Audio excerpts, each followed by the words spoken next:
ચંદનનું વૃક્ષ કે જે સૌથી સુગંધીદાર લાકડું આપે છે અને ચંદનની સુગંધથી બધા પ્રભાવિત થાય છે.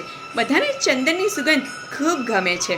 પરંતુ એક બીજી બાજુ એ પણ છે કે ચંદનના વૃક્ષ પર દુનિયાનું સૌથી ઝેરી પ્રાણી રહે છે, સાપ.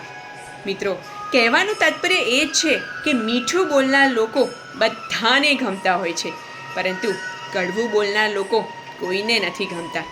મીઠું બોલનાર લોકો પોતાની વાણીથી બધાને પ્રભાવિત કરી દેતા હોય છે, પરંતુ મિત્રો, કડવું સાતત્ય એ છે કે જે લોકો કોઈની નજરમાં ખરાબ નથી થતા ને, એ લોકો કોઈના સગા નથી હોતા. અને મિત્રો, જીવનમાં વધારે પડતી મીઠાશ એ આપણા સ્વાસ્થ્ય માટે હાનિકારક છે, પછી તે ભોજનની હોય કે કોઈકની મીઠી વાણીની હોય. માટે વધારે પડતું મીઠું બોલવા લોકોથી હંમેશા સાવધાન રહેવું. અને કડવું બોલવાવાળા લોકો ઇન્જેક્શન જેવા હોય છે. તેમની વાતો 2 મિનિટ ભલે દર્દ કરશે, પરંતુ આખી જિંદગી તમને રોગ થવા નહીં દે. રાધે રાધે.